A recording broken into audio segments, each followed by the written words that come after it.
Welcome to Art Ed Radio, the podcast for art teachers. This show is produced by the Art of Education University, and I'm your host, Tim Bogatz.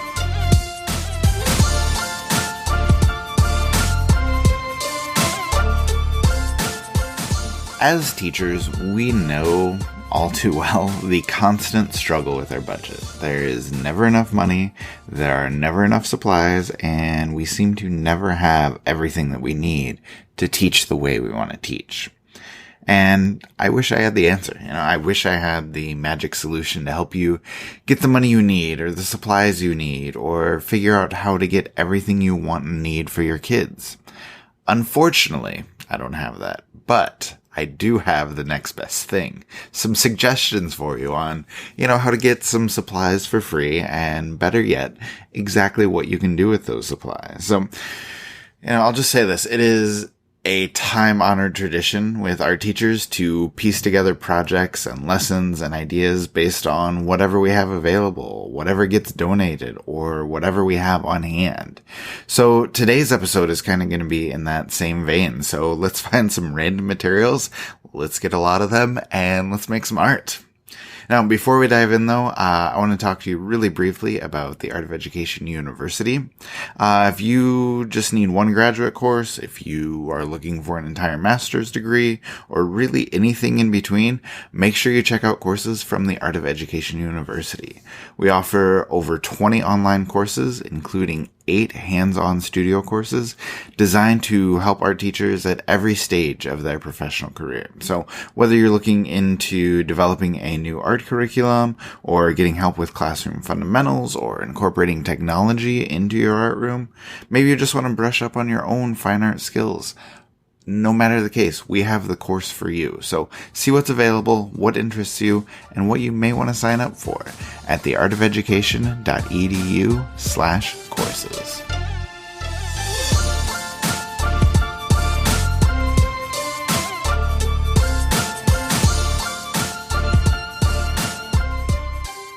All right, so let's dive in and start talking a little bit about some of my favorite projects here.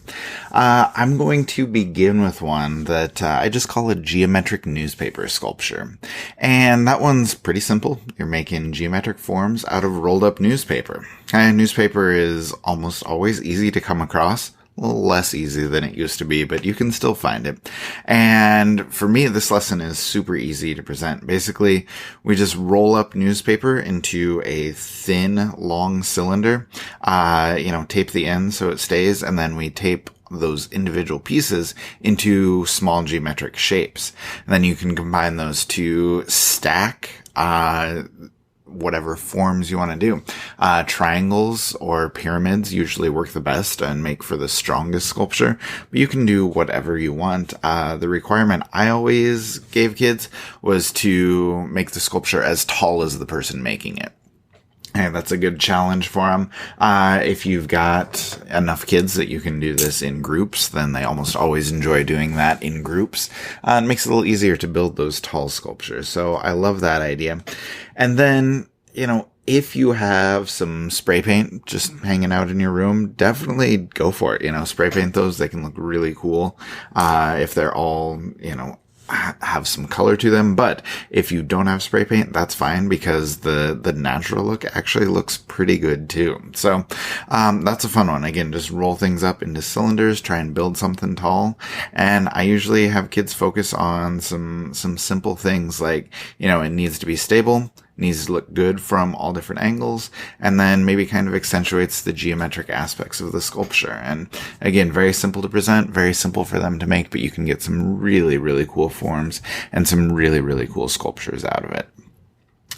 Next up, I love doing an oak tag sculpture or whatever, just thicker paper that you have can work really well. If you have chipboard, that works. If you don't have either of those, even just some watercolor paper has an interesting texture and is usually good enough to do this. And basically, I just start with 2 squares or 2 rectangles taped together or glued together in kind of an L shape. Okay, so one lays flat on the table, the other comes up, and that creates a base. Okay, and then what I do is cut all of this oak tag or whatever material you have into strips of different lengths. Okay. And they are maybe an inch, inch and a half, 2 inches wide, whatever you think works for you. And you can make them 6 inches, 12 inches, 18 inches, a variety in between there. You can let kids cut them into different lengths. And basically what we do is we just get all of those strips, put them on the base, get some glue, and then you try and get kids working on, a non-representational sculpture, and it should feature some kind of movement. Okay, and that's easy to do. Like once they get the hang of it, it's easy to talk about form, movement, how your eye moves. So that's a good introductory discussion there. But then once kids start looping and overlapping and weaving things together, they really start to see how the movement works, and they can take it from there. And you can get some really, really interesting sculptures there. It can be a really simple one-day project. If you want to paint it, you can do a little bit more. Again, if this could be collaborative, then, if that's something you're looking for, it can definitely do that as well. If you do want to paint them, spray paint is good. Acrylic can enhance the look too, but honestly, the sculpture itself can be really good even without that addition, so I wouldn't worry too much about that. Third idea that I love, as you probably know, as you've heard me talk about before, I love cardboard, and so I actually have a couple ideas for you that come to create some pretty nice sculptures that when you're working with cardboard. Number one, I love to have kids create everyday objects made from cardboard. And so that's kind of a fun one, just because it's a great problem solving exercise. Because if you're using everyday objects, just think about a hairbrush, a purse, a toothbrush, a shoe, whatever the case may be. Okay, kids know exactly what they need to make, and they know exactly how it should look. Okay, the familiarity with those everyday objects kind of gets that image in their head. And like I said, it's a good problem solving exercise because they need to figure out how to get cardboard, how to get their work to that point, using that cardboard, using some glue. There are a ton of tie-ins like, Claes Oldenburg and his giant sculptures, like that's the obvious art history tie-in. Especially if you're playing with scale, you want to take something small and build it a little bit bigger. And if you just search online, there are a ton of artists who do things like that. One that comes to mind for me is Bartek Elsner. He does like all sorts of cardboard sculptures of nail clippers and cameras, and you'll see like bikes and cars and all different things like that. So you decide on the scale you want. You probably don't need any giant cars taking over your classroom.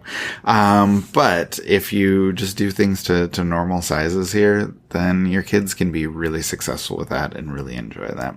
Another one I've talked about before, I think I discussed this on a podcast with Andrew a long time ago when we were talking about sculpture. I've had kids make cardboard furniture before, and so I just kind of give them a challenge, and it's difficult, it's time consuming, but I have them build like functional furniture, like a chair that you can sit on or a couch that you can actually sit or lay on. And like I said, it's difficult, it's time consuming, but it works. And we start by talking about structure. I like to tell them the story about, my college visual literacy class, and we had to build a box, like a 1 foot square box that was only made with mat board, but it had to be strong enough that someone could stand on it. And just all the pieces, fitting together, and how you build that structure and all the work that goes into it kind of gives them an idea of what needs to be done. And then, there's all sorts of engineering and design thinking that goes into this. And, they need to figure out the strength of that structure, whether they're doing a table, a chair, a couch, something else. You go with the structure first. And then once the structure's there, once it's strong enough, you can worry about the exterior treatment as well. You can worry about the aesthetics after that. And it's a good way to go through it. And you can always talk about the famous form follows function quote. Make sure that you got the function down first before you worry about the aesthetics as well. And usually just cardboard, glue or hot glue usually works better. Some packing tape to hold things together, whatever the case may be. But you need a lot of cardboard and a lot of patience there. But it's, again, another awesome problem solving exercise. Some great design thinking goes into that. And it's a good art making process that can teach your kids a lot. So I really like that one as well. All right. A couple others that I really like. One is altered books. And I guarantee you, either your school library or your public library has books that they are giving away or ones that they will get rid of for super cheap, maybe even thrift stores. And then all you need are some scissors and X-Acto knives, a little bit of glue, and you can get going on these. You've probably seen them before. There are a million different ways to do altered books and just a plethora of artists that do them. And you see a lot of drawings inside of books. You see a lot of carvings. And I think the challenge here is making sure that your altered book is 3-dimensional. Okay, and so what I talk to my kids about, what does it mean to be really sculptural, like truly sculptural? Like, how do you get 3-dimensional forms inside of this altered book? And, you can utilize 2-dimensional aspects. That's something that's really important and will go a long ways here, of course.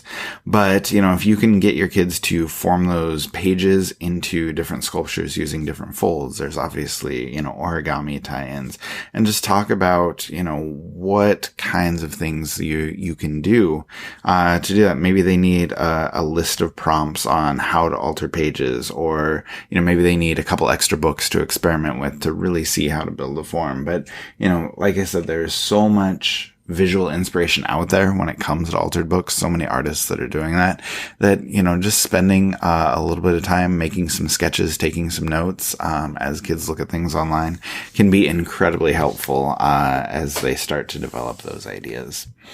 Okay. Now, 2 other ideas that I want to talk about just really quickly that I think are really worthwhile actually happened at the Art Ed Now conference,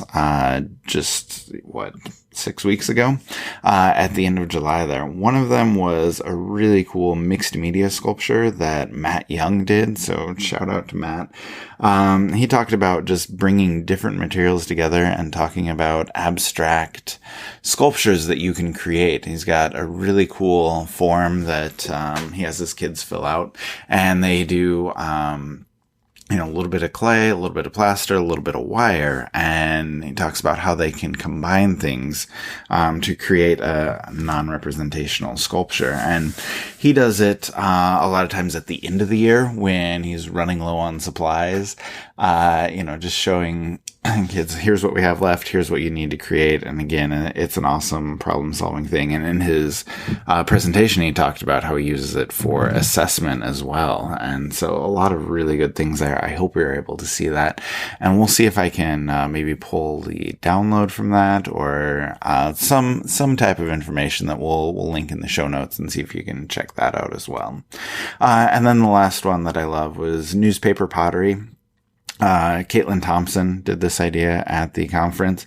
She's Art with Coach T on Instagram, if you want to look her up. She's got some examples of this on her Instagram feed as well. And she just takes newspapers or magazines, cuts them into like 1-inch strips, and just rolls them over and over and over, and creates this almost like hockey puck of newspaper, which is really, really cool. And then you can form it into a cup or into a bowl, and then seal it with Mod Podge. And it's a time consuming process, but it's a really cool process.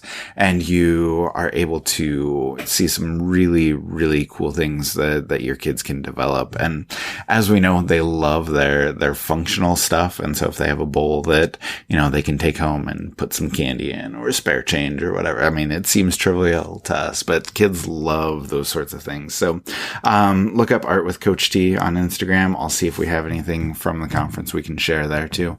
We'll put that in the show notes, and I think it'll be a good starting point for you. So a lot of ideas there.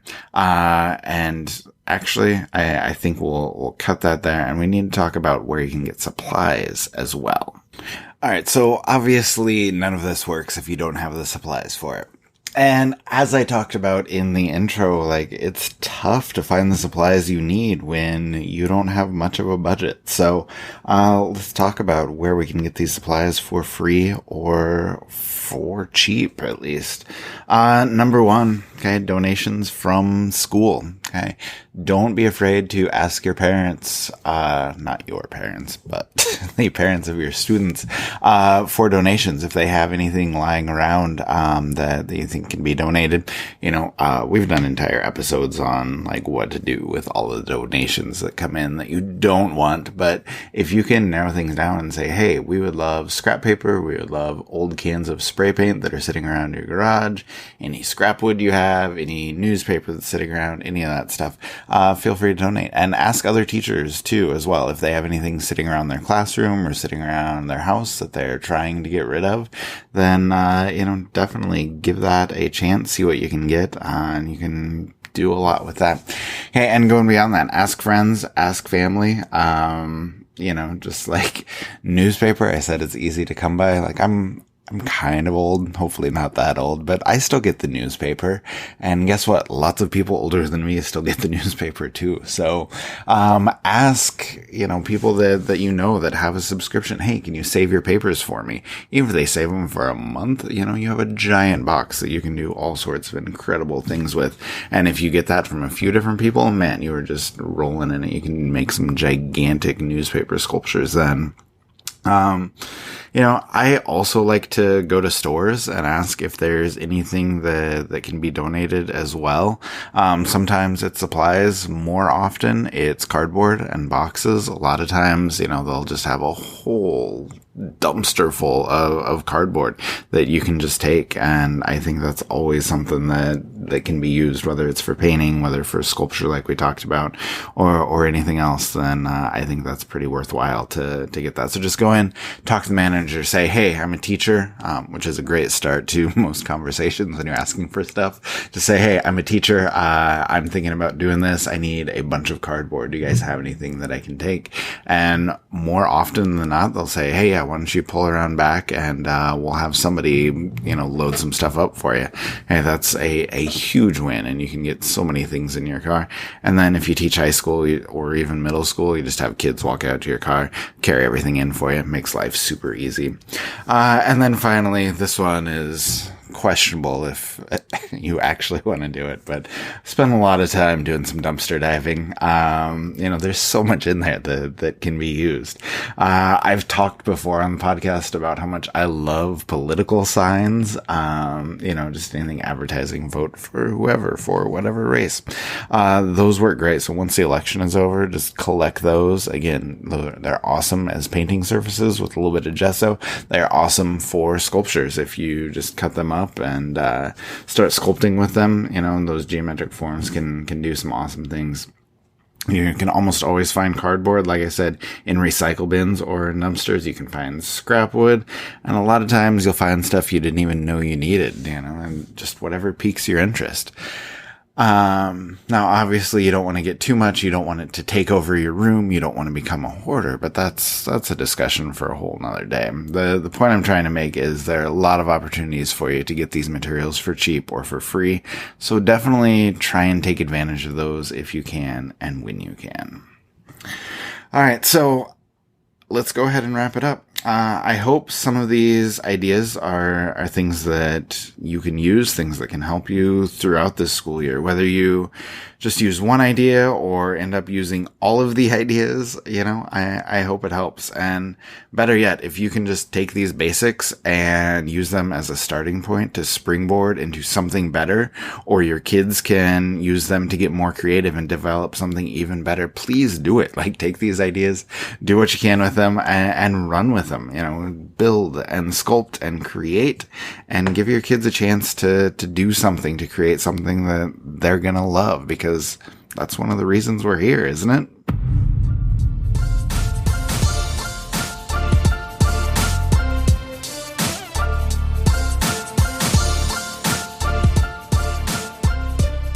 Art Ed Radio is produced by the Art of Education University with audio engineering from Michael Crocker.